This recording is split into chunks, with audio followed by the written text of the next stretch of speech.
Welcome back to Coffee and Conversation. And Audie is in the kitchen, in his cat tree, in front of the window, and he seems to be enjoying himself. He's in a better mood than he's been in lately. And for those of you who think I'm the one who spoils him, Colleen sent him his own personal fan that has a mister. So we're not just going to get cool air, we're going to get mist. And a little cooling pad that he can sort of snooze on. We have opened the cooling pad. He was on the top of the washer, and I picked him up, stuck the cooling pad underneath him, put him back, and he actually stayed there for a while, which I take to mean he likes the cooling pad. So now I'm going to have to look around and see where his little hidey holes are and stick the cooling pad in there. But I have not yet tried the fan out for him, mostly because he's in a good mood right now, and hey, if it ain't broke, don't fix it. At least that's my motto in this house. Scarf. This is a style that I have shown you before, and it's just a bow. The reason I wanted to do this is because this particular scarf is two different colors, and the colors are split down the middle. So we've got blue on one side, yellow on the other, and I thought it might be interesting to see how that looked when it was tied in a bow. Now, if I were going to do this, like seriously, if I were going to make a scarf tying video or something, what I would do with this is I would tie the bow off my body. In other words, I would put the scarf around the back of a chair or something like that and tie the bow that way, because I cannot tie anything looking in a mirror. I don't know why this is. I know why it is with neckties, because I used to tie ties on my brothers and then subsequently on my husband's, but that's how I learned, was like on them, on their bodies. So I learned the sort of reverse image of tying a tie, and for some reason looking at that in the mirror doesn't work for me. So yeah, I might want to actually just put this together a little differently. However, I thought it was interesting with, yellow on one side and blue on the other. And of course, our yellow is for Catherine. It is for Lex's mom. It is for everybody battling cancer. And as we are on the subject of illness in the royal family, Anne is out of the hospital. So, yay. We'll have to see what comes of this. I am not past the point of having little bits of concern, because a concussion is serious and Anne is not a young woman, but it seems pretty clear they wouldn't have let her out of the hospital if everything wasn't okay. I just hope she's feeling well, that she doesn't have any of those post-concussion symptoms like migraines, and people sometimes get nauseous after a concussion. So you can have all kinds of symptoms, and they can persist for days or even weeks after. So let's hope that out of the hospital is sort of out of the woods altogether. All right, when we come back, we are going to talk about planned obsolescence.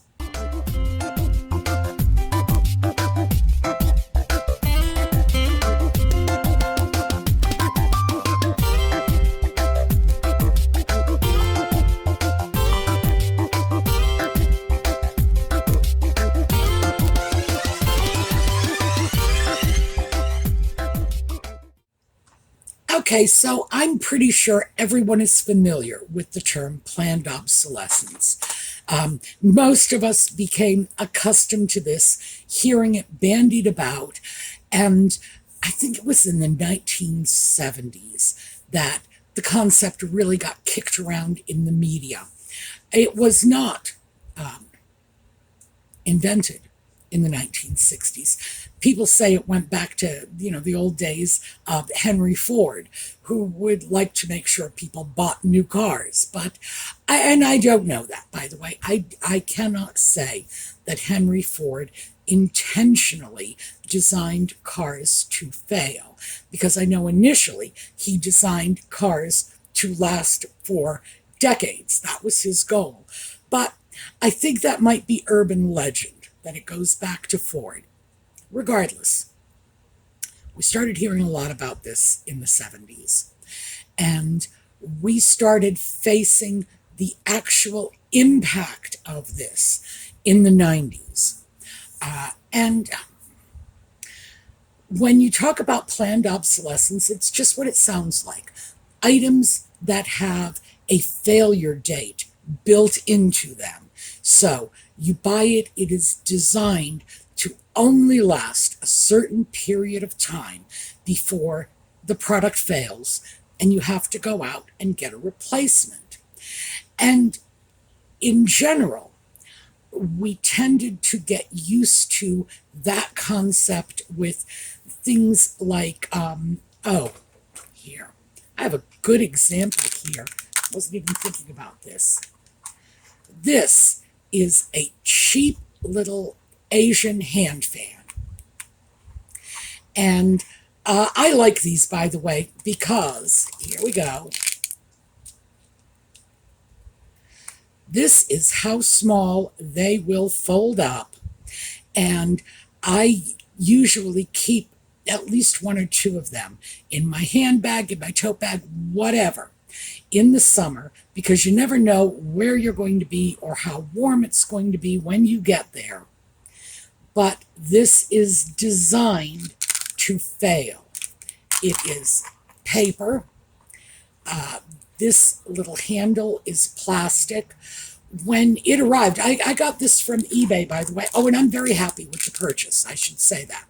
I got a dozen of them from eBay, and I think I paid about $12 or $13. One of them came broken. I'm not even complaining about that, because they are inherently cheap. I can remember paying 10 cents a piece for these in Asian import stores back in the 60s and 70s. They were practically free. They are not designed to last. Like I say, we're looking at paper. We're looking at cheap plastic. The ones you used to get in the 60s like this would have had a sort of cheap metal, which would have lasted a little longer than the plastic. But again, oh, and by the way, the older ones were printed on both sides. Nevertheless, if you just look at it, this is a pretty little hand fan. And given the fact that it's nothing more than a giveaway piece, yeah, worth the money.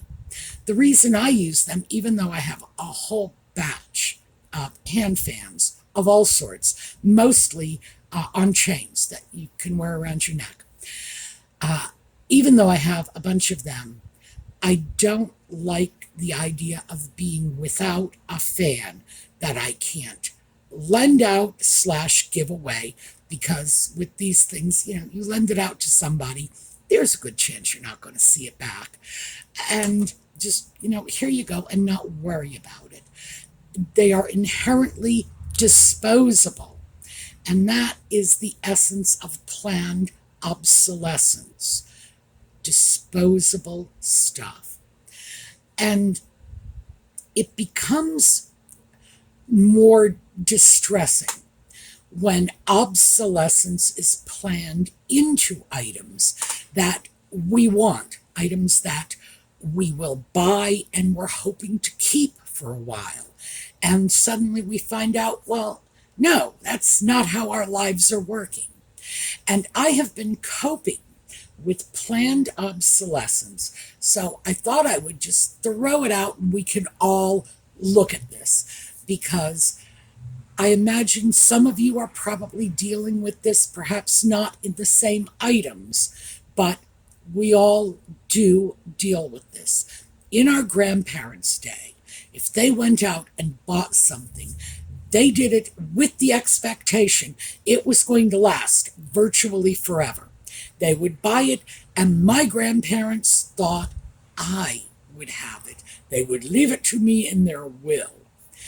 And they were certainly not the first generation to do this. Those of you with an interest in history, I imagine that, like me, you have looked through inventories of deceased medieval farmers. You haven't? It's not just me, right? You have gone through the inventories of the household goods of deceased medieval farmers, haven't you? Well, trust me on this. They were leaving things to their heirs, like their bed sheets and their pots and pans, and things like their farm equipment, which you might expect, but their clothing and 2 pair of socks are part of the estate. People bought, or in the case of our medieval peasants, traded for it or made it themselves. When they got something, there was an expectation that they would take care of it and pass it along. And that lasted right up to our grandparents' time. I think probably even for those of us my age, our parents' generation, the greatest generation, the silent generation, the generation that lived through the wars. So, yeah, I am now coping with planned obsolescence. And it all got kicked off. And I believe I mentioned this probably a month ago. Hard for me to keep track. Probably about a month ago, when I had mentioned that I was going to have to replace some shoes that I had purchased at the beginning of 2023. And as you know from last week's video, I will take very good care of my shoes. If I screw up, as I did with those shoes I got all grass stained, I will try my best to clean them. And it's not about the monetary investment. That was the issue for the medieval peasant and my grandmother and so on. But for me, it's like, if I've got something and I like it, I don't want to have to go out and try to find it again. What if I can't find it? What if I can find it and they don't have it in my size? What if the manufacturing has changed and it looks like what I used to have, but not exactly? So, yeah, regardless, because last week's shoes were $35, which puts them at the Walmart/Payless price range. And by the way, that's just U.S. Discount stores. I'm sure overseas, in England, in Australia, I'm sure you folks have your own version of this sort of. Overseas, they tend to call it high street. Walmart and Payless are not high street. They are discount. So at $35, I'm in the discount price range, even though they're good shoes. Again, bargain shopping and a desire to keep things. So I will take good care of my shoes. But I started doing research when shoes that I had purchased at the beginning of 2023, I'm coming in, right now I'm at the middle of 2024, and I have already had to cycle 2 pair of shoes out of my shoe wardrobe. And that disturbs me because I thought they were good shoes. By the way, they were not. They were not. I was deceived. I bought them online, so I didn't have a chance to see them in person. However, I think I would have been just as deceived if I had seen them in person, mostly because I bought them believing they were leather, and it turns out they're probably just bonded leather, which is some sort of weird product made out of some bits of leather and Lord only knows what else. So do I think they are real leather? Absolutely not.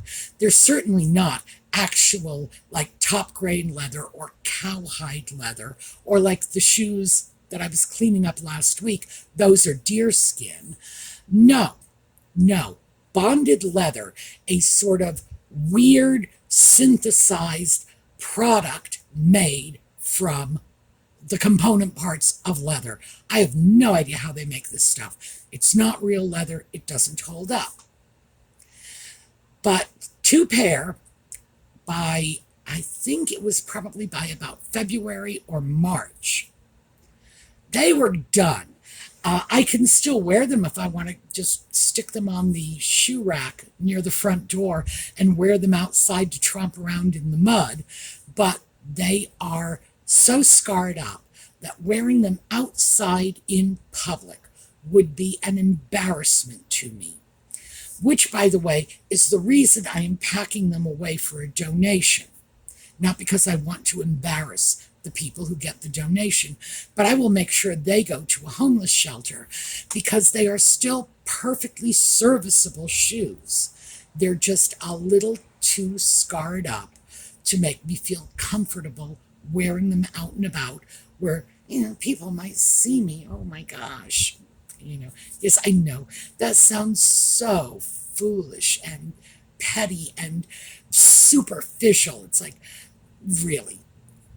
But the bottom line is, I'm not in a situation where I need to wear scuffed up, scarred up shoes out in public, so I'm not going to do it. That's all there is to that. Yeah, it may be silly and it may be a bit of vanity. I'm not sure what it is, but it's a choice I'm making. And I have decided that I would not get enough use out of the shoes if I set them aside for grungy garden work wear. I won't get as much use out of them as somebody who actually needs a good pair of serviceable shoes. And because I have big feet, I do, I've always had big feet, these are shoes in a size that are highly desirable out there because people with larger feet often have a great deal of difficulty getting shoes. So there you go. Someone else is going to get so much more benefit out of getting them as a donation than I will ever get by keeping them sitting by the front door on the off chance I might wear them again, that I just can't justify it. I would look at those shoes sitting next to the front door, and every time I walked in or out of my door, I would see the shoes and say, "You selfish creature, you are stealing from the poor." And I would end up with just massive guilt and cognitive dissonance. So I'm not even going to do that. They're in the donation box. They are going to be donated. So when I got those shoes, I got 3 pair, all in the same style, in 3 different colors, because they were comfortable.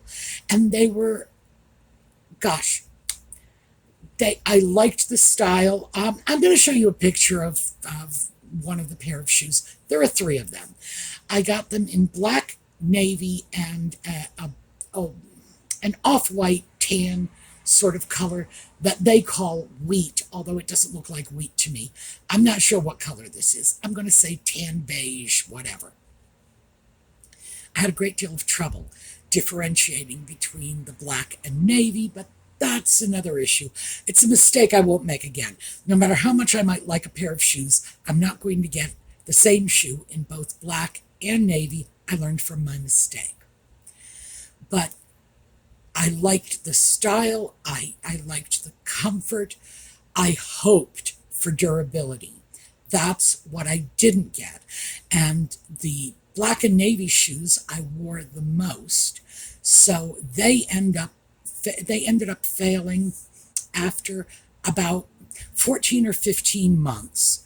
And then the wheat ones are failing now. And when I say failing, they are getting gouges in the leather. The leather is just, I don't even know how they're getting these gouges in the leather, because it's not as if I wear them mountain climbing. I wear them to the grocery store. I don't have to walk through a briar patch to get to the grocery store. I think it's simply a question of the leather or leather-like product is failing. End of story. Because, of course, the third pair, the one that I didn't wear as often as the first two, is now failing. So that's what I am dealing with. I got these 3 pair of shoes. 2 are definitely in the donation bin. 1 is probably no more than a few weeks away. So I started doing the research. How long are these supposed to last? And I wanted the research to tell me, never do this when you start researching. I know better than this because I have actually studied research in grad school. Research methodology. Boy, they beat the crap out of you with that, especially in programs like education. You don't go in saying, this is what I want the answer to be. Well, I did. I wanted the answer to be, no, this is abnormal. These are bad shoes. Now, the average pair of shoes will last 8 to 12 months or approximately 500 miles. And what that means is every time you wear a pair of shoes, over the course of, say, in this case, I was looking at about 14 or 15 months, 2 pair of shoes, the black and the navy. I didn't even throw the tan pair in, so I gave them a little more of the benefit of the doubt than they were entitled to. And I did all the math and figured out that, yeah, okay, I probably did get 500 miles out of those shoes. At 14 months, I got more than the 8 to 12 months the research said I should get. So, yeah. So what are we dealing with? We're dealing with planned obsolescence. When I was a child, and most of you are in my general age group, you know this is true, we simply outgrew our shoes instead of outwearing them, even as small children. My brothers, who were, my gosh, they were so hard on their shoes. My brothers would be able to pass shoes down from one brother to another, which is amazing when you stop and think of it today, because nobody does that anymore. Why? Because nobody can. So even little boys' shoes, and my brothers were, they were wild little animals. And I'm being polite. They were into everything. They were climbing trees. They were climbing rock piles. You name it, they were into it. I found one of them digging around in a neighbor's trash can once. I don't know what he was looking for. I just yelled and told him he had to go home. But they were into everything. And still, their shoes would last until they outgrew them. No more. We are now dealing with a situation in which we can't keep things for a long time. Now, the problem with this is, and we've talked about this on a number of videos, we've talked about fast fashion. The problem with this is the sort of circumstance that pushes us as consumers to fast fashion. If I am only going to get 6 or 7 wears out of it, if that's all I'm going to get, why would I pay $150 for it? I'm going to go somewhere, I am going to price shop, and, if Shine or Temu or whoever the fast fashion gods are these days, H&M, we've talked about that. H&M gets a bad rap too, although I buy a lot of stuff from them. If that's all I'm going to get, why won't I go over to a company that at least is not charging me an insane price for it? If they're giving me something that will not last, they're giving me a price tag I can live with. If, on the other hand, I am paying a lot of money for something, my expectation is it should be lasting longer. And I know part of my problem is I'm bringing the mindset of the 1960s, the 1970s, even in the 1980s. We still had a lot of quality in our clothing, our household goods. By the 1990s, no, things were just designed to fall apart. They were designed to be pretty to look at, but very cheaply made. And that's what we're dealing with now. And I'm bringing that older perspective to bear. And I'm saying, no, I want to get my money's worth out of this. So just to give you the example, is we're going back to those shoes, because again, that's what triggered this research and this whole irritation about planned obsolescence. The shoes that I purchased were $73 a pair. I got 3 pairs, that's $220. So I'm looking at this and thinking that in less than a year and a half, because 2 pair have already failed. That was about 14 months. Now we're hitting about the 18-month point, and the 3rd pair is going. $220 in less than 18 months. And all 3 pair are, falling by the wayside. That, to me, is a little unusual, but again, I brought that on myself by getting 3 pair of the same shoes. Ordinarily, I would have gotten different shoes that would have had sort of different planned obsolescence time clocks built into them. But it did point out that it was almost just like renting the shoes.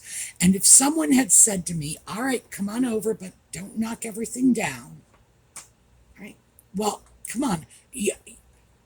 I had to pick up my soda, so you have to get yourself into my lap. Come on. Come on. All right, here we go.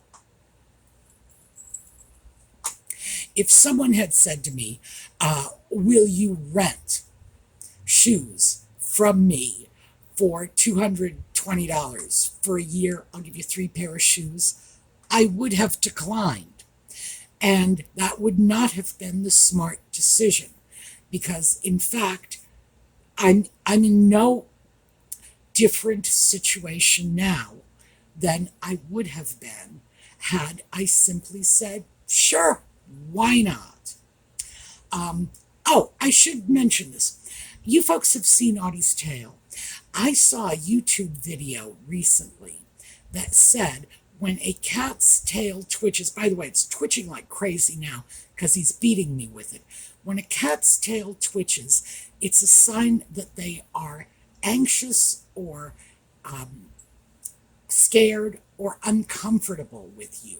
It was a little video about how to tell your cat doesn't like you, and tail twitching and beating the crap out of you with your tail is one of the signs. I think whoever made that has no idea what's going on in a kitty universe, because in the universe of my kitty, I pet him, and then he strokes me with his tail.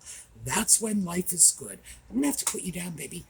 Turn around. Come on. Right over here's the camera. Come on. There we go. Yep. Nice. I'm going to untie this because I have cat hair all over me now. So anyway, I'm sorry about that. I should apologize. Yes, cat distraction, but he wanted to be on camera. So anyway, I look at that and think, is that how we are going to have to approach things in our lives? That we're renting them. They are ours temporarily until they begin to fail to the point where we as individuals, and we all have our own standards, I might look at something that is failing and see that failure point at 6 months. You might see it at 3 months. At 3 months, it might just be too shabby for you. Someone else might say, I can get another year out of that. But is that what we're doing? Do we have to look at our purchases as like rental items? Now, I always thought I kind of sort of did that when I calculated the cost per use of an item. And I'm usually pretty good about that, and I'm usually pretty good about keeping that cost per use down. But boy, when it comes to shoes, it is all over the place. And I think when it comes to clothing in general, I am seeing this. So, this shirt, this is 100% linen. It's a jersey knit. It's just a t-shirt, as you can see. Nothing fancy. This one is white. This is one of my H&M buys. I think I paid $16 for this. I have another one, almost identical to it, but it's in navy blue. I only paid $7 for that because I got it on sale. But my bad boy, who just conveniently left so he doesn't get scolded, had climbed up on me to get on my shoulder, as he does, and for some reason he dug one of his back claws into the shirt and left a little hole. Now I'm looking at this thinking, I can't really darn the hole. Well, I mean, I could darn the hole, but it'll be a darned hole because it's in the front of the shirt, and it's low. It's down by my waistline somewhere, and I'm thinking, should I embroider a design on it? By the way, that's what I do when darning is not the answer. When darning would be a conspicuous mend, I will simply grab some embroidery floss and just embroider a little flower or a little heart or whatever. Hearts are easier than flowers, and I can usually run a little heart with a satin stitch in, probably less than 5 minutes, and cover the hole with a design. And I'm wondering, should I do this? Because Lord only knows the shirt was cheap enough at $7. And is this planned obsolescence? If it hadn't been for the cat, would something else have happened to make this shirt just sort of, descend into the cast-off donation pile where, yeah, if you've got nothing to wear, that shirt will suit you just fine, but it's not going to suit me. I can't wear it anywhere aside from in the house or out in the garden. Even out in the garden gets a little dicey because, people drive by, they see you with holes in your clothing. It's embarrassing. I know, I care way too much what strangers think. I gotta deal with that. But that's what I'm looking at. Is it worth the 5 minutes it takes to make a little repair on it? So by the way, it probably is, because I love these shirts. They are linen, which means they are cool and they are breathable. And that shirt is the only navy blue t-shirt I have at all in my closet. I know, I checked. I have very little in terms of navy blue shirts, but I have so much in terms of stuff that goes well with navy blue that I just cannot afford to just get rid of a navy blue shirt unless I replace it. And that was on a closeout sale, which is why I got such a good price, which is why I'm not going to be able to replace it easily. So at this point, yeah, I'm thinking maybe the embroidery floss is coming out, and I am going to do a little attractive darn on it.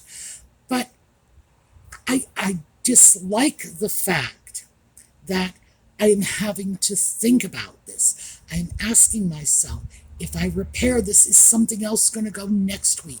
Have I simply happened upon the failure point of this item? So I don't know. That's what I'm grappling with. And I think it's all over the place. I certainly don't think I'm the only one facing this, but as always, I'm anxious for your thoughts and your feedback on this. Are you seeing the same trends I'm seeing? Planned obsolescence, that when we look at shopping in better stores, the voice in the back of our head is saying, no, let's go to Walmart. Let's go online to H&M or Shiner or Temu or whatever and buy it there because it doesn't matter. We're not going to have it for any longer, no matter where we buy it. Are they pushing us into fast fashion as a means of coping with this? Anxious to hear your thoughts and, of course, your own planned obsolescence stories. All right, we will be back tomorrow. I'm glad you got a chance to see Audie. As you can tell, he's in a much better mood. He actually seems almost happy. Almost. It's still hot out, so he's not completely happy, but he's getting there. So let's take a look at a slideshow on the way out. And in the meantime, have a terrific day.